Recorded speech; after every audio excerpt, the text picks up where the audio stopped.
What's up guys, Cannondale here. We are here on our training studio and I'm gonna be talking about, in my opinion, super difficult decision, which is to choose between two Overmountain Cannondale models, the Jekyll and the Trigger. Why is it so difficult? If you haven't been riding any of the all mountain bikes, it can be really difficult to make the right choice, to choose the one that will really fit you. Why? Let me tell you. Let's go for bikes on Cannondale website and then mountain. It's been already some years since Cannondale stopped using this all mountain name for a bike range, full suspension bike range. They said because of what they put into these bikes, it's just not enough to call them all mountain, they call them Overmountain. So here among the Overmountain bikes we have the Jekyll and Trigger, both on 27.5 wheel size. Both are of course full suspension. And before we get to those two models, I would complicate the matter even more here, saying that here on the mountain bikes range of Cannondale we have also a trail bikes. And if it wasn't enough, among the full suspension bikes, trail bikes, we have two different models. We have Habit and a Bad Habit.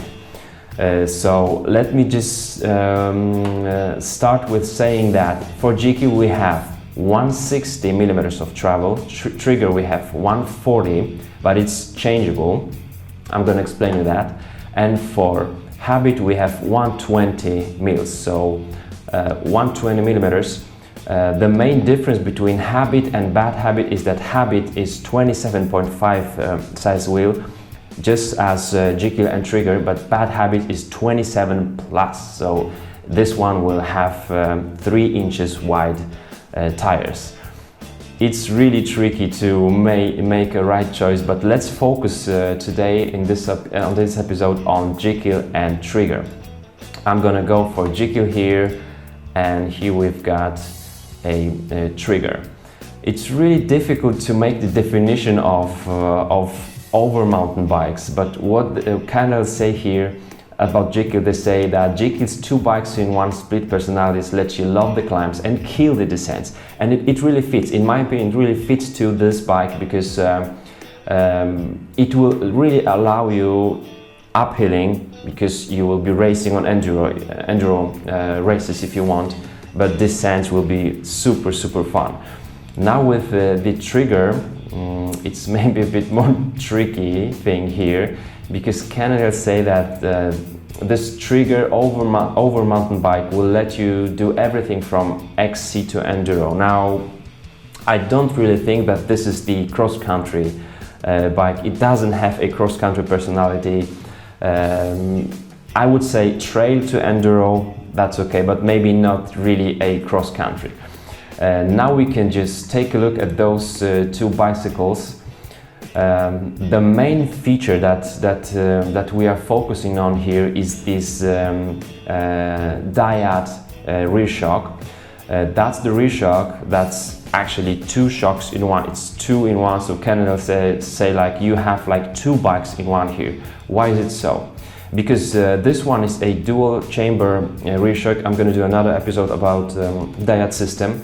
But just to make a long story short, this one you can set it up simply by pushing the lever on your handlebar to a flow and elevate mode. On the flow mode you have your all travel that you really got, like here on the Jekyll you have 160 millimeters of travel. The bottom bracket goes down for 1 centimeter. The angles are slacker for 1 degree. And you are moved a bit to the back, so it will be the downhill friendly position. When you set it into the elevate mode for uphilling, you will be in more upright position and more over your pedals, so that will be just more suitable for ascents. So both bikes have the system. It doesn't mean that it's just simply like almost the same frame with the shock and maybe different setup. No, these are completely different frames. These are top models, carbon frames, but as you can see, the design of the rear triangle is completely different here. Now, many riders who do use any of these bikes would tell that they often just forget putting it into flow or elevate mode because on the Overmountain, in the Overmountain or Enduro, you're often going just up and down, some really short climbs and descents, and sometimes you don't want to be thinking on which mode you are right now. And they say also that the difference between Trigger and Jekyll, which has 160 mils of travel, and Trigger which has 140 mil of travel, is mostly on the descents, not so much on the uphills. So that's also interesting that no one really says that this one, Jekyll, is not so suitable for uphills. It's really suitable for enduro races, and you will have fun downhilling, but no big problems, no big deal for uphilling. Now let's just go for the comparing tool. Here are the Jekyll Carbon 1 and Trigger Carbon 1. Both will have same fork with same setup, but different travel. Like the fork here is Supermax Carbon 2.0. For Jekyll it will have 160 mils of travel. For Trigger it will have 140. We have Enduro Plus tune-up, so the only difference is those 20 millimeters of travel. Now in the rear shock we have 160 millimeters and 140 millimeters on the flow mode for both models, and 95 versus 85 for uphilling elevate mode. Yeah, and these are the main differences here. Of course, there will be some different tires and different components, but that's something that you want to be focusing on. So same fork with different travel, same rear shock with different travel as well. Now which one would you want to choose?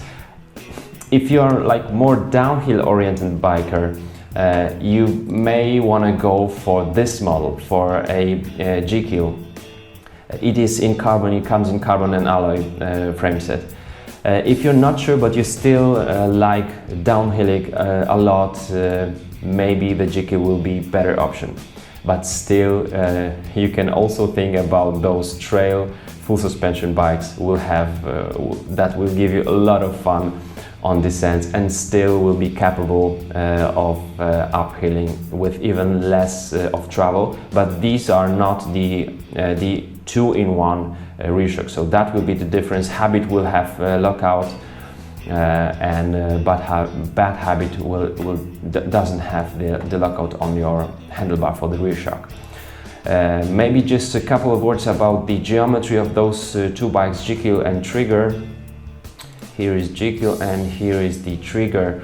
The geometry is almost the same. I wouldn't say that even in terms of stack and reach there are some differences, but where stack is bigger than reach is smaller, I would say it's quite similar. The wheelbase is different. For Jekyll we have 74.1 for large, 117.9 for large frame size, and for Jekyll there is much more, is 120.8, so longer wheelbase, more stable or downhills. That's the Jekyll. Both for carbon and alloy, the geometry is the same. I would love to hear from you guys. If you're riding any of these bikes, how do you feel on them? Maybe you have some experiences with the older versions, and that would be also nice to see, to hear from you guys. What is really the difference? Trigger or Jekyll? It is really tricky question, but now I think you will be able to make a right choice. If you can, definitely do the test riding before you purchase the bike. It's really worth it. Now very soon on some of the episode I'm going to also cover the topic of this diad system, this dual rear shock. How does it really work? What does it affect on those bikes? And I think also it will be interesting to compare then the habit and bad habit, because still these are trail bikes, these are 120 mils travel bikes, fun to ride. What will be the difference between them? I'm gonna do it very, very soon. Once more, thanks for your support. Give me some thumbs up if you like these topics, and I will see you soon. Bye bye.